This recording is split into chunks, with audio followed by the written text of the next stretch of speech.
Today we're going to talk about Module 7, which is graphing equations and slope. So the first thing we're looking at here is just, again, the rectangular coordinate system. My y-axis is my vertical axis here. Any point that lies on this y-axis is going to be a y-intercept, and so it is going to have some importance. My green line, my horizontal line, is my x-axis. And any point that lies on this axis will be an x-intercept. When we list a point x comma y. X is going left and right, left if it's negative, right if it's positive. A y-coordinate is going down if it's negative, and up if it's positive. So to be on the y-axis, a y-intercept does not go left or right, so it will have a x value of 0. To be a x-intercept, you're on the green line and you did not go up or down, so it will have a y value of 0. So that's really important for you to make sure you start tuning into. So the first thing we have is just plotting some points. So point A is the point -4, -5. So we go to the left 4 units, 1, 2, 3, 4, and down 5, 1, 2, 3, 4, 5. So that's our point A. Point B is the point 2, 0. So I'm going to the right 2 units, and I'm not going up or down. So this is an x-intercept because it's staying on the x-axis. The point 0, -4, which is C, does not go left or right, and it goes down 1, 2, 3, 4. So this is my C. This is a y-intercept because it crosses the y-axis. Our last point is the point 3, 6, which says go to the right, 1, 2, 3, and then go down 6, 1, 2, 3, 4, 5, 6, which is D. So just be careful. The x is listed first, the y is listed second. It's easy to go the wrong direction, especially with intercepts, so double check what you're doing there. Going to example 2, we have ordered pairs and they want us to fill in the rest of the ordered pair. So again, remember that it's x comma y. So this first one is saying let x equal a -8. What is y? That's what it's asking. So we plug in -8 for x. And remember, we can always rewrite it as -8/1 since we have a fraction. So we have to multiply across. So it's going to give me y equals, and that's going to be a -8/4. -8/4 is the same thing as -2. So I end up with -2 plus a -3, which gives me a -5. So we have the point -8, -5. For my second point, again, it's x comma y. So this is saying what is x equal to when y equals 1. So we plug in 1 for y. Again, be careful. I would suggest clearing your fractions on this problem, but you could do it in a different order. I'm going to multiply every single term by 4, not in my head, on my paper. So that's going to give me 4 equals 4/4, which is 1, so I get an x. Be careful, minus 12. So now I'm going to add 12 to both sides. That's going to give me 16 equals x. So I have the point 16, 1. I was solving for the x, which is the first coordinate. You could have added the 3 first. You would have gotten 1 plus 3 equals 1/4 x. That would have given you 4 equals 1/4 x. You would have still multiplied both sides by 4 to clear that, which still would give you 16. So again, different ways they can ask questions. So looking at number 3, they're actually asking the same questions as number 2. It's just written in a different format.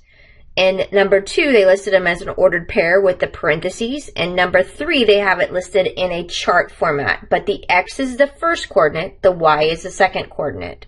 So this first one, and I'm going to go ahead and number them. so that you clearly can see what I'm doing. This is saying let x equal 0. Find y. So we plug in x equals 0.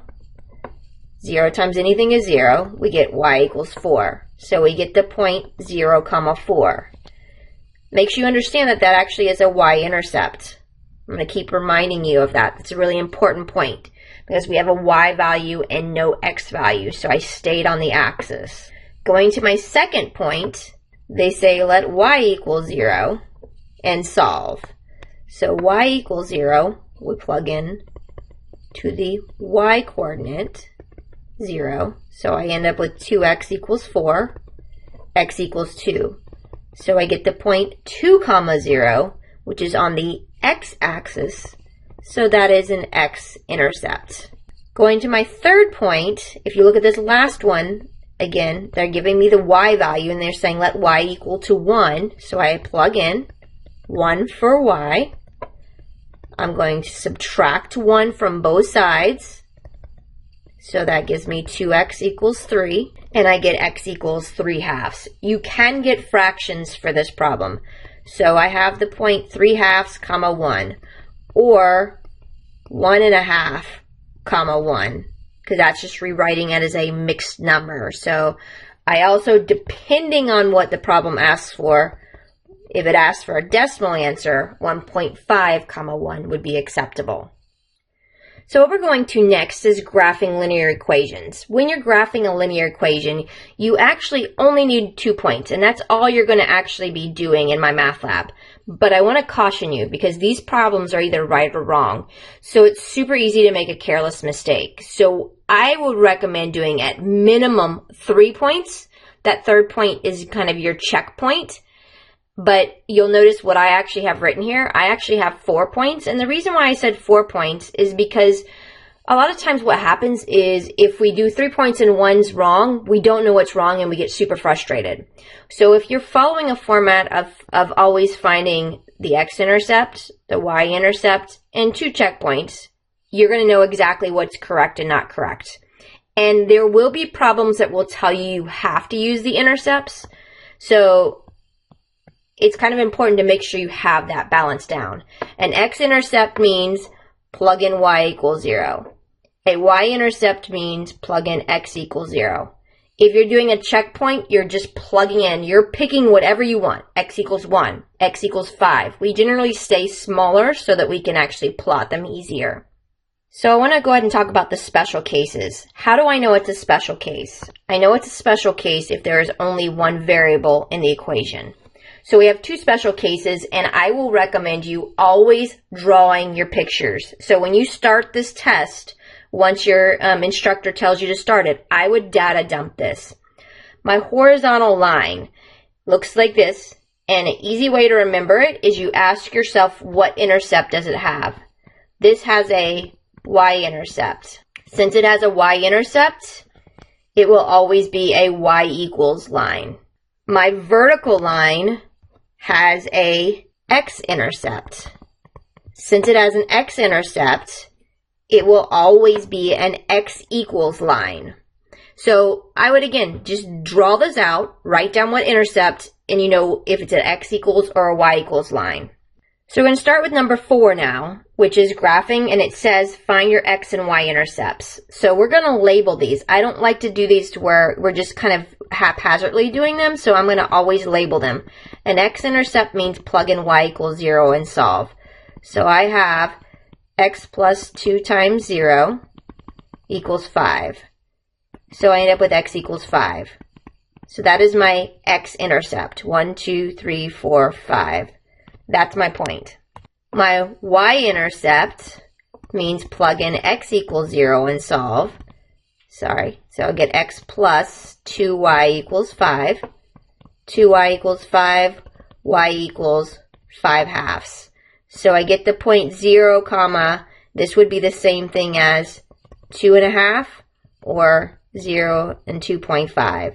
So I go up and I'm plotting it there. That's all you need to draw your line. But on a quiz or a test, that's either right or wrong. So you should always do a test point as well as you know, to make sure that you didn't do anything wrong with your decimals or fractions or any of those pieces.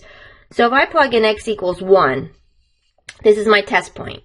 So I get 1 plus 2y equals 5. So I'm going to subtract 1 from both sides. Then I divide by 2. So again, whenever you finish a point, go ahead and write down what you got. You got the point 1, 2. That's a verification. You know it's correct. I don't have to do anything else. But again, I think the problem people have is they're not understanding. I could plug in anything I wanted into this problem and get an answer. I want to stay within negative 10 to 10 so that I can actually see it on this picture, but I could plot anything I wanted. I could plug in a negative, I can plug in a positive. So if I plug in x equals negative 1, I get a negative 1 plus 2y equals 5. I add 1 to both sides, so that gives me 2y equals 6. Divide both sides by 2. I get the point negative 1, 3. So here, negative 1, 3. All you need to plot in my math lab is if it asks for the x and y intercepts, those have to be the 2 points that you use. Going to number 5, I'm now going to be graphing the line y equals 1/2 x plus 3. And some of you have learned how to use y equals mx plus b form, but this one actually said graph using the x and y intercepts. So I'm going to follow the same format. So x-intercept means plug in y equals 0. I get 0 equals 1/2 x plus 3. You can clear the fraction first, or you can move the 3 over first. That's up to you. If you subtract 3 first, I still need to multiply both sides by 2. That's going to give me a negative 6 equals x. So I have the point negative 6. So I'm going to plot that point. There's my x-intercept. I'm now going to find my y-intercept, which means plug in x equals 0. And if you get in the habit of writing this down every step, it's not confusing on what you're finding. The people that have problems on the test is people that are just trying to do everything in their head. So here, I'm going to plug in 0 for x. And again, some of you remember that the y equals mx plus b form, and you would have been able to see that that's 0, 3. That's all I need to graph my line. But again, I want you to get in the habit for a test, especially, that you're checking your work for quizzes as well. So in this case, I'm going to plug in x equals 1. Did I have to? No. If I plug in a 1, I get y equals 1/2 plus 3. So I get 3 and 1/2. This is actually a fraction, but really because I'm just checking it, it's just making sure it's in the right location. If I plugged in x equals 2 into this problem, I'm going to get rid of that fraction because I'm going to multiply 1/2 times 2. That's going to give me 1 plus 3, which is 4, which is 1, 4. So that's going to give me that piece there to double check. But just make sure you're reading the directions carefully. If the directions don't say you have to use the intercepts, you can use any 2 points. But if it says you have to use the intercepts and you use a different one, it doesn't matter if the drawing is correct. If you do not use the points it asks for, it will mark the problem wrong. Example 6 and example 7 are my special cases. Again, I think it's the easiest way to do this is, again, start off and say, this is a y equals. So it has a y-intercept. So it has the point 0, 2. Because that's really what this is saying. This is saying that x can be anything you want, but the y has to be 2. So I can plug in 2, 2. I can plug in 6, 2. I can plug in 4, 2. But double check that it has the intercept that we're talking about. Going to number 7, the mistake people make on this one is they look at it and they go, oh, it's x equals, and so they're going to go, you have to put it in the form of x equals first, though. So we are actually using x equals negative 2. So this means we have an x-intercept. This says we have an x-intercept at negative 2, 0. So I plot that. This has to be a vertical line. This is my special case. But again, the design means I can plug in anything I want into this y value, but the x has to stay the same. So negative 2, 1. -2, 5. All of those would work.